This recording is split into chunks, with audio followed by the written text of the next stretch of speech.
Hello 11th class. आज हम maths में सम्मिश्र संख्या की एक्सरसाइज 7D या 7.4 अलग अलग बुक में अलग अलग दी होंगी या चैप्टर भी अलग अलग हो सकती हैं, पढ़ने जा रहे हैं।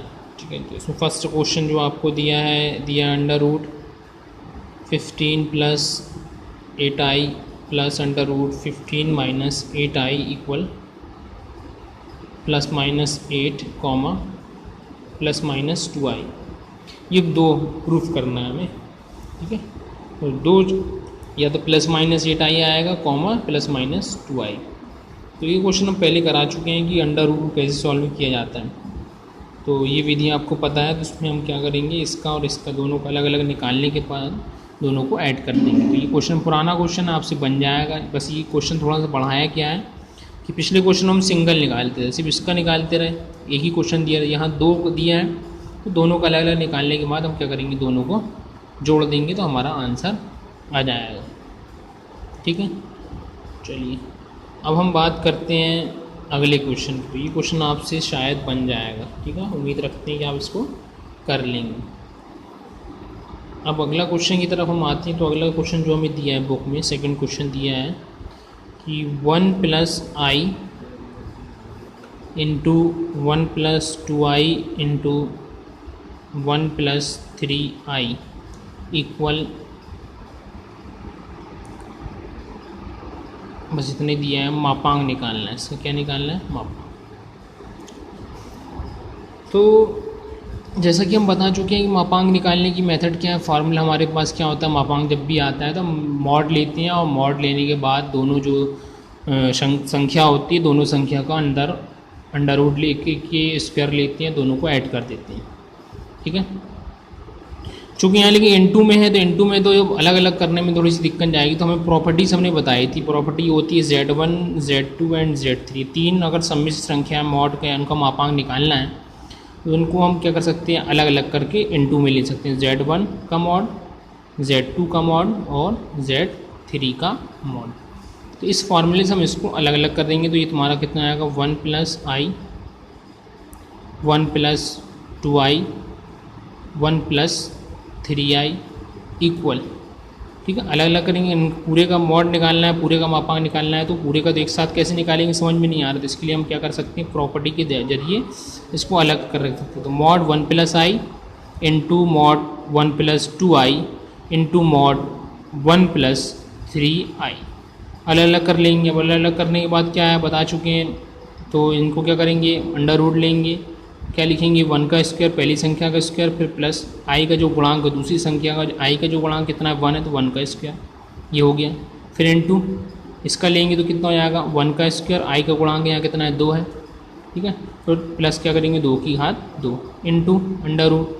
ठीक है, यहाँ कितना है, यहाँ तुम्हारा है 1 प्लस 3i है, तो 1 का स्क्वायर और आई की का गुणांक कितना है यहाँ 3 का स्क्वायर, अंडर रूट 1 और 1 यहाँ कितना हो गया 2, अंडर रूट 2 की पावर 2 एंड 1 ऐड करेंगे तो कितना आएगा 5, और यहाँ ऐड करेंगे तो 9 और 1 10। तो ये आंसर आपका आ गया अंडर रूट। अब अंडर रूट को आप चाहें तो एक बार में आप इंटू आप कर सकते हैं। तो 2 इंटू 5 इंटू 10, तो यहाँ से कितना हो जाएगा, ये 100 हो जाएगा। ठीक है, 50 दूनी 100, और 100 किसका होता है, 10 का होता है। तो ये इसका आंसर आपका कितना आ गया, 10 आ गया। ठीक है, ये आसान क्वेश्चन था। इस टाइप के अगर क्वेश्चन आपको दिख जाए तो आप इसको आसानी से कर सकते हैं। ठीक है, उसके बाद हम इसमें पढ़ते हैं बिंदुपथ। बिंदुपथ क्या होता है, तो बिंदुपथ के लिए पहले समझ लें कि बिंदुपथ या बिंदुपथ का समीकरण कैसे निकालते हैं या होता क्या है बिंदुपथ। हम बात करते हैं कि हमारा एक पॉइंट है, ये इस पॉइंट के निर्देशांक या कुछ भी मान सकते हैं हम, है ना, एक्स वाई मान लिया, जो मानना हो मान सकते हैं।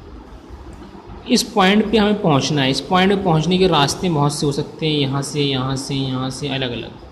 ठीक है, अगर हम उसको ग्राफ फॉर्म में दर्शाते हैं तो इस पॉइंट पर पहुंचने के लिए हम कहीं से भी जा सकते हैं, बहुत से रास्ते होंगे। लेकिन हमें मान लो कि इस रास्ते से जाना है, इस पॉइंट हमें ये हम इस पॉइंट पर रहते हैं या इस पॉइंट पर हम हैं, इस पॉइंट से इस पॉइंट तक जाने के लिए हमारे पास ये जो लाइन होगी, इस लाइन का एक समीकरण होगा। उस समीकरण को ही हम बोलते हैं बिंदुपथ का समीकरण। मतलब एक बिंदु से दूसरे बिंदु तक पहुंचने में जो लाइन या जिस रेखा का इस्तेमाल कर रहे हैं उसे हम बोलते हैं बिंदु पथ। या इस पॉइंट से हम इस पॉइंट पे जा रहे हैं तो इसका इक्वेशन थोड़ा सा हट के होगा, इसका इक्वेशन अलग होगा, चूँकि इसकी अलग अलग पोजीशन है तो यहाँ पर वैल्यू जो है निर्देशांकों की जो वैल्यू है वो अलग अलग होगी, तो इसको हम बोलते हैं बिंदु पथ। अब हमें क्वेश्चन जो दिया है, थर्ड क्वेश्चन इसमें जो दिया है कि mod z-1 equal mod z-3 दिया है, और एक बिंदु दिया है, बिंदु P है, सम्मिश्र संख्या है यहाँ पर, और z की वैल्यू दी है z इक्वल x प्लस आई वाई। ठीक है, z जैसे ही पहले ही बता चुके हैं, z को किससे प्रदर्शित करते हैं, सम्मिश्र संख्या से प्रदर्शित करते हैं। तो z इक्वल a प्लस आई भी बोलो, यहाँ पर x प्लस आई वाई दिया है तो ये भी ले सकते हैं। हमें बोलना है कि बिंदु पथ का समीकरण ज्ञात कीजिए या लोकस ज्ञात कीजिए, ठीक है, P का। तो इसके लिए सबसे पहले कुछ नहीं करना, बहुत आसान क्वेश्चन है, इसमें घबराने की ज़रूरत नहीं है। z इक्वल कितना है, x प्लस आई वाई, यहाँ रख देंगे -1 इक्वल में, यहाँ रख देंगे z की जगह x प्लस आई वाई -3। ठीक है, अब इसको पहले अलग अलग कर लेंगे, जो हमारी सम्मिश्र संख्या के फॉर्म में लिखेंगे तो एक संख्या यहाँ पर है, दूसरी वास्तविक संख्या यहाँ पर, तो उसको हम अलग करेंगे x -1 एक ब्रैकेट में प्लस i वाले भाग की जो संख्या उसको अलग।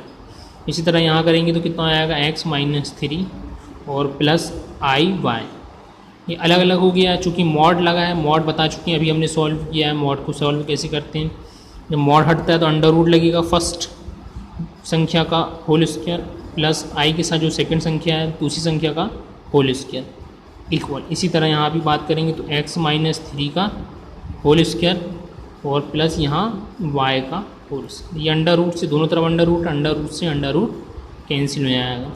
ठीक है, तो उसको अगले पेज में करते हैं।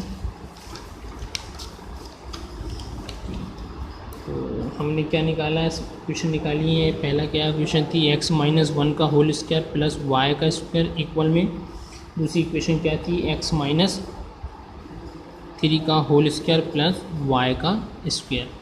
ठीक है, ये इक्वेशन थी आपकी। तो यहाँ दोनों तरफ वाई स्क्वायर से ही तो वाई स्क्वायर कैंसिल हो जाएगा। ठीक है, हर क्वेश्चन में ऐसा नहीं है कि कैंसिल होगा, यहाँ पर चूँकि दोनों सेम थे कैंसिल होगी। इसी तरह x की बात करेंगे, ब्रैकेट खोलना पड़ेगा। ब्रैकेट जब हम खोलेंगे तो क्या होगा, x का स्क्वायर -2x प्लस 1। ठीक है, तो x का होल स्क्वायर प्लस 1 का स्क्वायर और -2ab इक्वल, यहाँ ब्रैकेट खोलेंगे तो कितना हो जाएगा, x का स्क्वायर प्लस 3 का square plus 3 into 2 into 3 into x। ठीक है, ये लिख सकते हैं, चाहे डायरेक्ट सॉल्व करना डायरेक्ट कर सकते हैं। x square -2x plus 1 equal x square plus 9 plus into करेंगे तो कितना आएगा 6। तो ये दोनों तरफ x स्क्वायर है तो x स्क्वायर से x स्क्वायर क्या हो गया, कैंसिल हो गया। ठीक है, ये माइनस में है तो उसको यहाँ पहुँचा देंगे तो प्लस हो जाएगा। ये कितना आएगा, 8x इधर आएगा तो कितना होगा 8x, और यहाँ पहले से यहाँ कितना बचा है 1 है, 9 को यहाँ चाहे तो ला सकते तो -9 हो जाएगा। ये -8 इक्वल में कितना आ गया 8x, तो दोनों तरफ 8 से 8 भी कैंसिल हो गया। यहाँ कितना बचेगा 1, -1 इक्वल x। ठीक है,